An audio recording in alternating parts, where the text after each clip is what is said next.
بسم اللہ الرحمن الرحیم۔ السلام علیکم۔ ایمان کی بنیادی ارکان جیسا کہ اللہ تعالیٰ پر ایمان لانا، فرشتوں پر ایمان لانا، کتابوں پر ایمان لانا، رسولوں پر ایمان لانا، یوم آخرت پر ایمان لانا، تقدیر کے اچھا یا برا ہونے پر ایمان لانا کے علاوہ لوح محفوظ پر پکا اور سچا یقین ہونا بھی ضروری ہے۔ لوح محفوظ عربی زبان کا لفظ ہے۔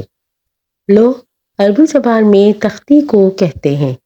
اسے لوح محفوظ، ام الکتاب اور کتاب مکنون بھی کہا جاتا ہے۔ شیاطین کی دسترس، پہنچ اور کمی بیشی سے پاک ہونے کی وجہ سے اسے لوح محفوظ یعنی محفوظ تختی کا نام دیا گیا ہے۔ روایات میں ہے کہ اللہ تعالیٰ نے دو جہاں بنانے سے 50,000 سال پہلے لوح محفوظ کی تخلیق کی ہے۔ اللہ تعالیٰ نے جب قلم اور لوح محفوظ کو تخلیق فرمایا، اللہ تعالیٰ نے قلم کو حکم دیا کہ لکھ۔ قلم نے اللہ تعالیٰ سے عرض کیا، یا اللہ تعالیٰ میں کیا لکھوں؟ اللہ تعالیٰ نے ارشاد فرمایا، اس کائنات کے شروع ہونے سے ختم ہونے تک کے تمام معاملات کو لکھ دے۔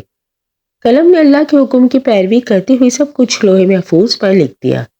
لوح محفوظ پر ہر چیز درج ہے، جو کچھ ہو چکا ہے اور جو کچھ زمین و آسمان میں ہونے والا ہے، اس کے بارے میں سب کچھ لوح محفوظ پر لکھ دیا گیا ہے۔ لوح محفوظ انسانوں اور شیطانوں کی پہنچ سے دور ہے۔ کوئی بھی جنو انسان لوح محفوظ تک نہیں پہنچ سکتا۔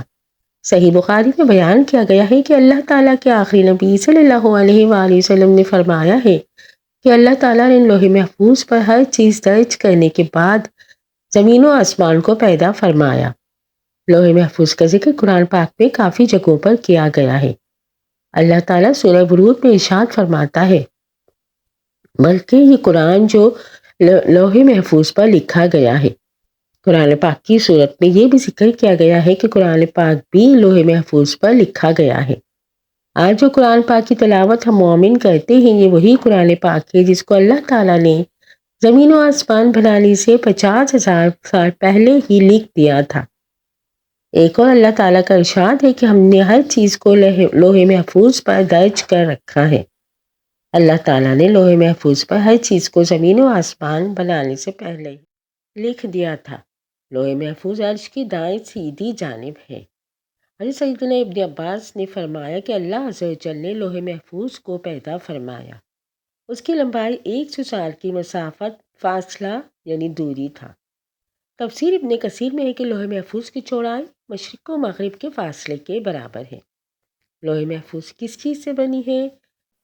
لوح و قلم ان اشیاء میں سے ہے جن کی حقیقی کیفیت اللہ اس کے بنائے ہوئے سرکار دو عالم صلی اللہ علیہ وآلہ وسلم ہی جانتے ہیں۔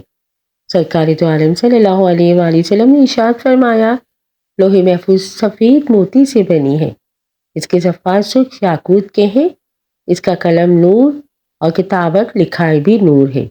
اللہ تعالیٰ ہر روز لوح محفوظ کی طرف 360 بار دیکھتا ہے۔ دنیا کا نظام چلانے والی اللہ تعالیٰ کی ذات ہے۔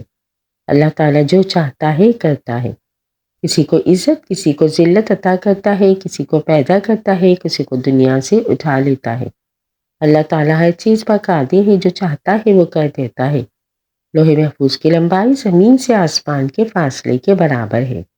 اس کی چوڑائی مشرق و مغرب کے برابر ہے۔ لوح محفوظ عرش کے دائیں جانب لٹکی ہوئی ہے۔ اس اصل ایک فرشتے کی گود میں ہے۔ حضرت ابن عباس سے مروی ہے کہ لوح محفوظ پہ لفظ درج ہے کہ اللہ کے سوا کوئی عبادت کے لائق نہیں ہے۔ اس کا دین اسلام ہے۔ حضرت محمد صلی اللہ علیہ وآلہ وسلم اللہ کے آخری رسول ہیں۔ جو بھی بندہ اللہ تعالیٰ کی عبادت کرے گا، اس کے نبیوں، رسولوں، کتابوں پر یقین لائے گا، اللہ تعالیٰ اس کو جنت میں اعلیٰ مقام عطا کر دے گا۔ لوح محفوظ پر اللہ تعالیٰ نے حضرت اسرافیل کی ڈیوٹی لگائی ہے۔ ابن سنان فرماتے ہیں کہ اللہ تعالیٰ کے سب سے نزدیک لوح محفوظ ہے، جو عرش کے ساتھ لٹکی ہوئی ہے۔ جب اللہ تعالیٰ کوئی کام کرنے کا ارادہ کرتا ہے تو اس لوح محفوظ پر لکھ دیتا ہے۔ یہ لوح محفوظ حضرت اسرافیل کے ماتھے کو جا لگتی ہے۔ حضرت اسرافیل اللہ تعالیٰ کی عظمت کے آگے اپنے سر کو جھکائے ہوئے ہیں۔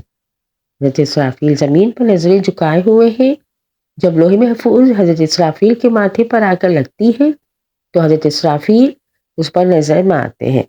اگر لوح محفوظ پر اللہ تعالیٰ کا حکم آسمان والوں کا ہوتا ہے تو اللہ تعالیٰ کا وہ حکم حضرت میکائیل علیہ السلام کے سپرد کر دیتا ہے۔ اگر وہ حکم زمین والوں کا ہوتا ہے تو حضرت اسرافیل علیہ السلام اللہ تعالیٰ کے اس حکم کو حضرت جبرائیل علیہ السلام کے سپرد کر دیتے ہیں۔ قیامت کے دن سب سے پہلے جس چیز کا حساب ہوگا وہ لوح محفوظ کا ہوگا۔ اللہ تعالیٰ قیامت کے دن سب سے پہلے لوح محفوظ کو حساب و کتاب کے لیے بلائے گا تو اس کا ہر حصہ کانپ رہا ہوگا۔ اللہ تعالیٰ لوح محفوظ سے فرمائے گا کہ تم نے میرے سارے حکم پہنچا دیے تھے۔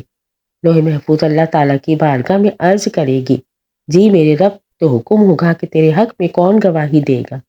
لوح محفوظ اللہ تعالیٰ کی بارگاہ میں عرض کرے گی، میرا گواہ حضرت اسرافیل علیہ السلام ہے۔ اس کے بعد حضرت اسرافیل علیہ السلام کو بتلایا جائے گا۔ جب حضرت اسرافیل کو اللہ تعالیٰ کی بارگاہ میں حاضر ہونے کا حکم ہوگا تو اس وقت حضرت اسرافیل بھی کانپ رہے ہوں گے۔